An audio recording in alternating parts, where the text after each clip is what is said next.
Assalamualaikum warahmatullahi wabarakatuh. Selamat pagi anak-anak. Bagaimana kabar kalian hari ini? Semoga kalian selalu dalam keadaan yang sehat walafiat. Amin. Nah, alangkah baiknya sebelum kita memulai pelajaran pada pagi hari ini, kita awali dengan berdoa terlebih dahulu agar ilmu yang kita dapat menjadi berkah. Berdoa mulai. Bismillahirrahmanirrahim. Rabbi audzidni ilma warzuqni fahma. Amin. Berdoa selesai. Baik, Ibu akan mengabsen kehadiran kalian terlebih dahulu ya. Yang pertama, Mawarlana Octavia, Nina Unaina, Lisa Ajeng Maulina, Yola Valenia, Lulu Anissa Muafia, Siti Maisyarah, Azmi Zulha, Agis Dwi Rahmawati, dan yang terakhir Putri Rahmawati Aziza. Nah, alhamdulillah semuanya hadir ya, tidak ada yang sakit. Nah, pada pagi hari ini kita akan belajar bersama-sama tentang gerak melingkar berubah beraturan atau yang disingkat dengan GMBB. Nah, apa sih gerak melingkar itu? Kalian anak-anak pada tahu nggak apa saja yang menerapkan gerak melingkar? Nah, Ibu kasih contoh ya. Salah satunya yaitu jarum jam dinding. Kalian semua di rumah punya jam dinding kan? Nah, jarum jam dinding itu dia bergerak. Misalnya jarum jam dindingnya ada di angka 1, kemudian bergerak beberapa waktu kemudian ke angka 2. Nah, dari angka 1 ke angka 2 itu jarum jam memiliki jaraknya dan memiliki waktu tempuh berapa lamanya. Nah, terus apalagi coba yang mencontohkan gerak melingkar? Banyak, seperti biang lala. Siapa yang pernah menaiki wahana tersebut di pasar malam? Pasti pernah dong. Nah, baik. Untuk lebih lanjutnya, kita akan membahas apa itu gerak melingkar, apa itu gerak melingkar berubah beraturan, terus karakteristik gerak melingkar berubah beraturan itu apa saja, dan besaran-besaran gerak melingkar berubah beraturan itu apa saja ya. Nah, yang pertama, gerak melingkar itu adalah gerak benda yang lintasannya berbentuk lingkaran. Nah, apa saja sih besaran-besaran yang ada di gerak melingkar berubah beraturan? Yang pertama yaitu ada jarak. Jarak itu adalah lintasan yang ditempuh oleh titik ini atau oleh benda ini dan kemudian akan kembali ke sini, itu besarnya berapa? Nah, karena dia bentuknya lingkaran, maka jaraknya itu sama dengan keliling lingkaran. Keliling lingkaran itu persamaannya adalah 2πr. Nah, kemudian yang kedua ada namanya sudut tempuh. Sudut tempuh itu merupakan besar sudut yang ditempuh oleh benda ini sepanjang lintasan ini. Jadi dari titik ini berapa sudutnya? Misalnya dari titik ini ke titik ini. Nah, besar sudut yang ditempuhnya ada berapa? Ini kan misalnya ini besar sudutnya 90 derajat. Nah, ketika dia mau berputar satu keliling lingkaran, nah sudut tempuhnya itu sama dengan 2π. Kenapa 2π? Karena satu lingkaran penuh itu kan besarnya 360 derajat. Jadi 360 derajat itu sama dengan 2π radian. Nah, seperti itu. Terus besaran yang ketiga yaitu ada periode. Apa itu periode? Periode yaitu waktu yang diperlukan benda untuk satu kali putaran. Nah, ada yang namanya frekuensi. Frekuensi itu adalah banyaknya jumlah putaran yang ditempuh oleh benda dalam 1 sekon. Nah, anak-anak, periode dan frekuensi ini ternyata punya hubungan loh. Nah, hubungannya adalah kalau periode itu persamaannya adalah 1/f atau 1 frekuensi, dan kalau frekuensi itu persamaannya yaitu 1/t. Kalau frekuensi itu satuannya hertz, sedangkan periode itu satuannya adalah sekon. Nah, kemudian besaran yang kelima yaitu adalah kecepatan linier. Apa itu kecepatan linier? Kecepatan linier itu adalah panjangnya lintasan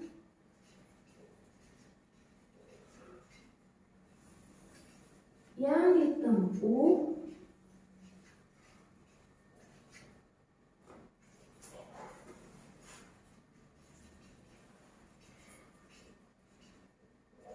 suatu benda per satuan waktu.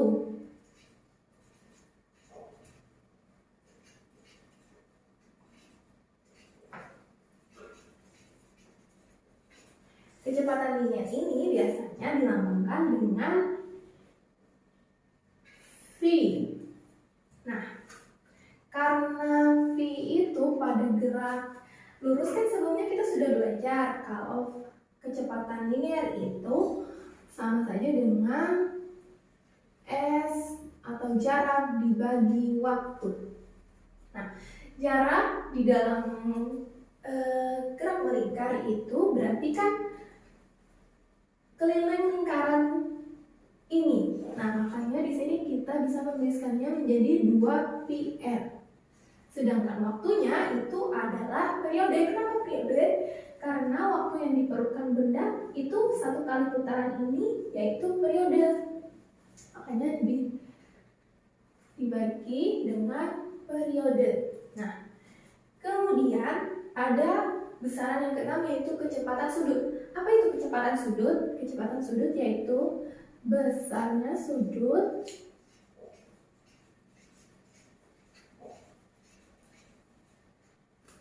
yang ditempuh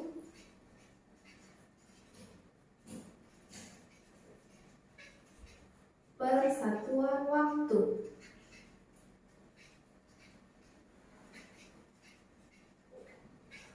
Biasanya itu kecepatan sudut dilambangkan dengan omega. Nah, kalau yang kecepatan linier ini satuannya nanti akan menjadi meter per sekon.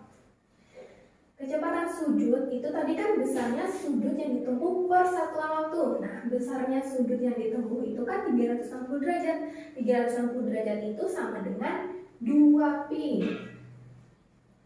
Nah, sedangkan waktunya itu sama dengan 1 periode karena waktu yang ditempuh dalam 1 kali putaran itu adalah 1 periode.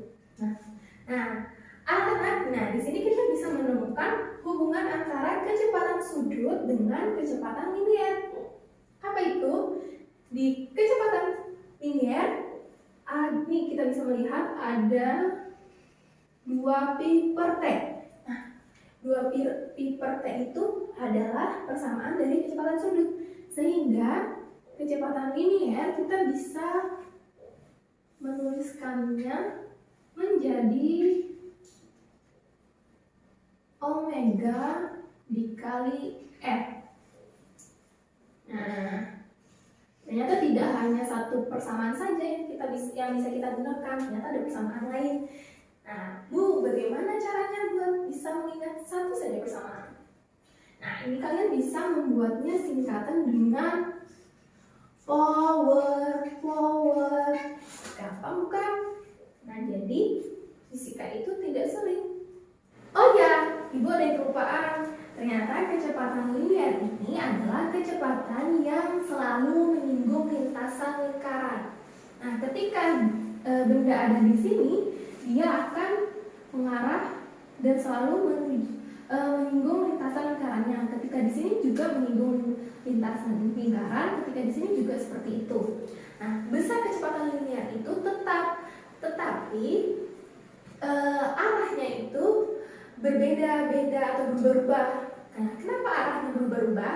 Itu ada kaitannya dengan besaran yang ketujuh ini, yaitu percepatan sentripetal. Nah, apakah itu percepatan sentripetal? Percepatan sentripetal adalah percepatan yang menyebabkan benda tetap bergerak dalam lintasan lingkarannya. Nah, percepatan sentripetal ini arahnya selalu menuju ke pusat lingkaran. Ketika dia berada di sini, maka percepatan sentripetalnya arahnya selalu menuju ke pusat lingkaran. Begitu juga ketika bendanya ada di sini, dan begitu juga ketika bendanya ada di sini. Nah, oh ya, percepatan sentripetal ini juga selalu tegak lurus terhadap kecepatan linear. Nah, persamaannya yaitu adalah AS sama dengan V kuadrat per R.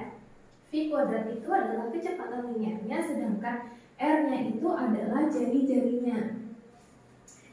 Nah, dalam satuan percepatan sentripetal ini satuannya meter per sekon kuadrat. Nah, sebelum kita melanjutkan ke besaran-besaran selanjutnya, 7 besaran tadi itu merupakan besaran-besaran yang ada pada gerak melingkar berubah beraturan dan juga pada gerak melingkar beraturan. Nah, apa sih gerak melingkar berubah beraturan itu? Gerak melingkar berubah beraturan dapat kita singkat menjadi GMBB. Nah, GMBB merupakan gerak benda yang lintasannya melingkar dengan percepatan sudutnya konstan. Pada GMBB tadi, percepatan sudutnya konstan, sedangkan pada GMB itu percepatan sudutnya sama dengan 0. Nah, percepatan sudut sama dengan konstan inilah yang menyebabkan kecepatan linear dan kecepatan sudutnya berubah. Nah, baik, kita lanjut ke besar yang ke-8, yaitu percepatan sudut. Apa sih percepatan sudut itu? Percepatan sudut adalah perubahan kecepatan sudut dalam selang waktu tertentu. Persamaannya adalah alfa sama dengan omega per T. Alfa itu merupakan percepatan sudut, satuannya radian per sekon kuadrat.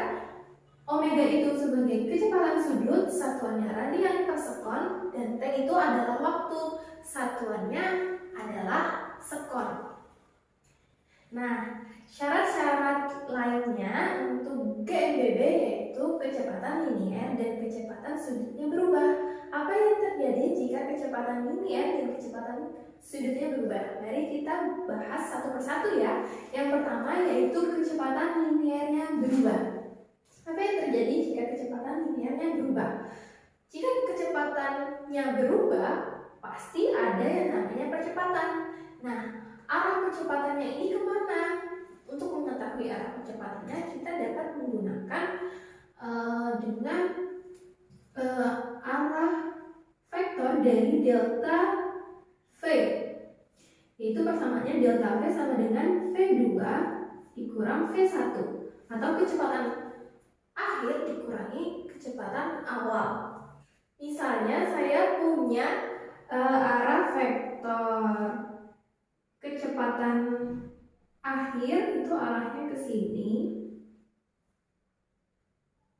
Nah, kemudian kita hubungkan antara ujung kecepatan yang akhir dengan pangkal dari kecepatan yang pertama. Nah, panjangnya itu lebih kecil dari kecepatan yang akhir karena adanya perubahan kecepatan tadi, sehingga panjangnya itu lebih kecil. Nah, arahnya itu berarti ke sini. Lebih kecil. Nah, kemudian kita hubungkan antara kedua ujungnya ini.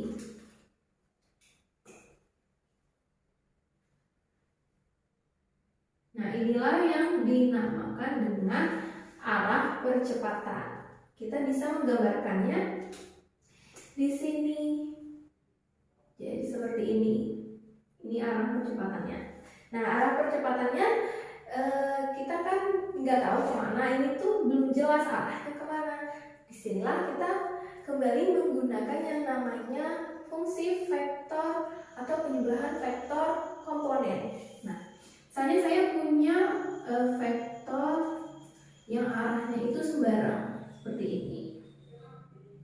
Nah, kita dapat menggunakan penyebelahan vektor komponen, yaitu memvariasikan menjadi vektor yang arahnya searah sumbu X dengan vektor yang arahnya searah sumbu Y.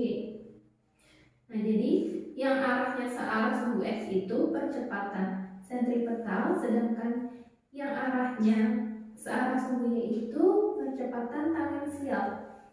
Nah, ini kita bisa mencerminkannya seperti ini. Jadi ini percepatan sentripetal, yang ini percepatan tangensial. Nah, kita bisa menggambarkannya di sini. Nah, arah ke sini itu adalah percepatan tangensial dan dia tegak lurus dengan kecepatan akhir dengan percepatan tangensial, sehingga ada percepatan sentripetal yang mengarah ke pusat lingkaran. Nah, percepatan tangensial itu apa gitu persamaannya kan? Nah, sebelum ke situ kita mempunyai yang namanya kecepatan tangensial. Kecepatan tangensial ini kan kenapa dinamakan tangensial, itu karena dia menyinggung lintasan lingkaran. Nah, sama saja dengan kecepatan linier yang menyinggung lintasan lingkaran. Jadi persamaannya itu adalah Vt sama dengan omega dikali R. Nah, ini kan kita sudah bahas hubungan antara kecepatan sudut dengan kecepatan linier, yaitu V sama dengan omega dikali R. Yang tadi kita bisa kasih singkatan sebagai forward. Nah, gitu. Nah, kemudian percepatan sudut itu kan kita dilambangkan sebagai alfa sama dengan perubahan kecepatan sudut per perubahan waktu. Jadi alfa sama dengan delta omega per delta t. Nah, di sini percepatan tangensial itu kan berarti perubahan kecepatan atau Vt, perubahan kecepatan tangensial per waktunya. Nah, Vt di sini itu adalah omega R per T. Nah, kita menemukan kembali ternyata percepatan omega per T ini itu sama dengan alfa. Nah, sehingga percepatan tangensial itu dapat dirumuskan kembali menjadi alfa dikali R. Begitu. Jadi adanya perubahan kecepatan sudut dan perubahan kecepatan linier inilah yang menyebabkan adanya percepatan sentripetal dan percepatan tangensial. Seperti itu. Nah, untuk menambah pengetahuan kalian, silahkan kalian baca-baca kembali bukunya dan coba kerjakan soal apa yang ada di buku. Untuk hari ini cukup sekian karena waktunya telah habis. Mohon maaf jika ibu ada salah. Oh ya, sebelum kita tutup, kita tarik kesimpulan dulu dari materi pelajaran kali ini. Nah, tadi kan syarat-syarat GMBB itu punya yang namanya percepatan sudutnya konstan, kecepatan linier dan kecepatan sudutnya berubah, serta memiliki percepatan sentripetal dan percepatan tangensial. Oh ya, kalau kecepatan sentripetal kan semua gerak melingkar itu pasti punya percepatan sentripetal, tetapi tidak semua gerak melingkar itu mempunyai percepatan tangensial. Jadi yang membedakan GMBB dengan GMB itu salah satunya yaitu percepatan tangensial. Nah, kemudian tadi besaran-besarannya apa saja? Ada periode, ada frekuensi, ada kecepatan linier, percepatan sudut, percepatan sentripetal, percepatan tangensial. Nah, semoga pelajaran pada hari ini bermanfaat. Kita akhiri dengan mengucapkan hamdalah, alhamdulillahirabbil alamin. Wassalamualaikum warahmatullahi wabarakatuh.